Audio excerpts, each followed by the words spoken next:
John Esposito and retired Judge Barry Kamins, proudly representing Ingrid Lewis-Martin. Today's indictment, there are no surprises, zero surprises, and this is why I literally begged them to allow us to go in and explain some of these text messages and emails that they're just totally misinterpreted. And I believe the district attorney said in his press conference he was striving for justice and we needed to get to the bottom of this.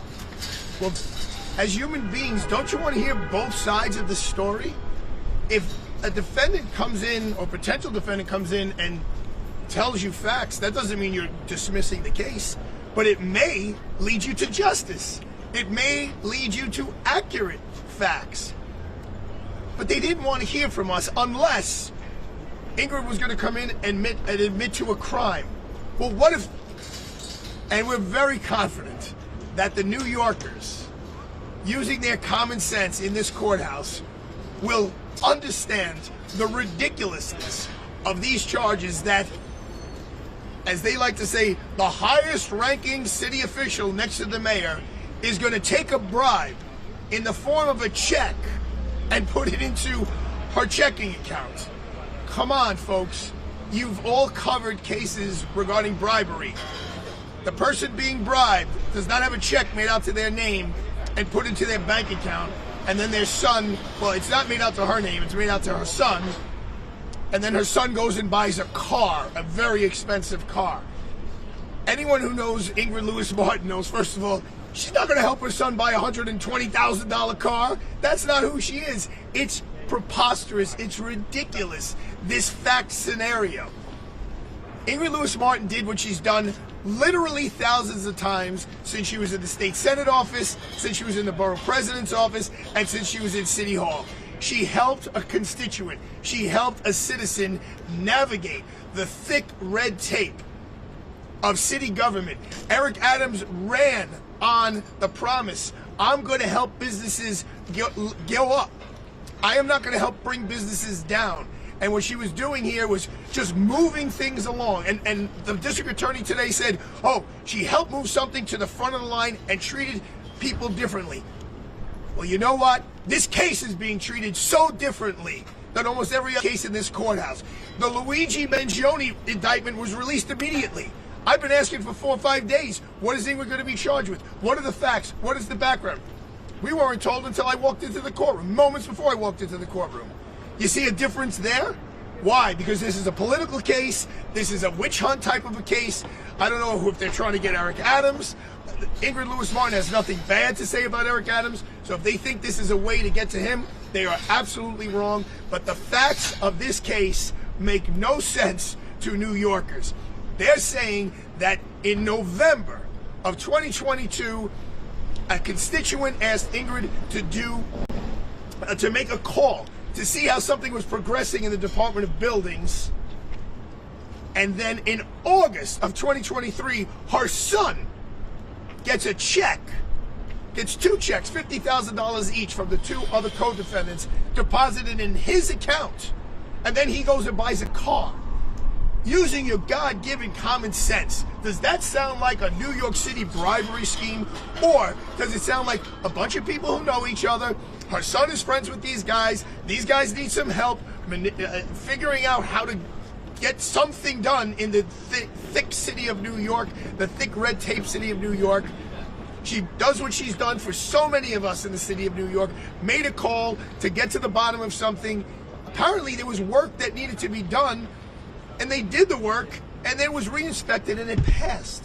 This is not the kind of case where they passed someone that didn't deserve to be passed. And then 6 months, I think November, December, January, February, March, April, May, June, almost 10 months later, her son gets these checks, puts them into a bank account, and goes and buys a car. Is there a cover-up here? Is anyone trying to hide anything? The district attorney says she used the Signal app. Go into that district attorney's office and find out how many assistant district attorneys, find out how many investigators, find out how many congressmen, FBI agents use the Signal app. If the Signal app now, having it on your phone, is probable cause that a crime has occurred, we're all in trouble. We are going to fight this case with every ounce of talent and passion in our bodies, because Ingrid knew nothing about the loans between her son and these guys. He's 38 years old. He's not like he's an 18-year-old kid and she's trying to get him a job somewhere. He's 38 years old. He had his own independent relationship with Pinky and the other gentleman. Was it a joint bank account? Yeah, it was a joint bank account, which makes it even more preposterous. So Ingrid is going to do a favor for a bribe, get a check made out and put it in her own bank account? Really? Why was the $100,000 paid? There was a business arrangement between her son and them that was totally legitimate, and Ingrid knew nothing about it. Nothing. Zero zilch. She's 38. What was the arrangement? That's not my client. I don't know. Ingrid doesn't know. Ingrid does not know. She found out about a lot of this stuff when people started asking questions here. All right, I've spoken enough. Have you been given any information about wiretaps? I mean, it was somewhat of a discussion upstairs. Yeah. Do we know if Ingrid's phone is Courtney, I hope they've been listening to Ingrid's phone for the last 30 years. I really do. I hope they've been listening to her phone for the last 30 years. You know what they're going to find out? She loves karaoke with all of her friends. She loves international travel with all of her friends. She is loyal to her family, friends, and to Eric Adams. That's what they'll find out. Yes, Arthur, you mentioned politics. Do you think there could be a political motive here? I know there's a political motive here. This is ridiculous. Listen, there's been a history of the Manhattan District Attorney's Office getting the low-hanging fruit from the Southern District of New York.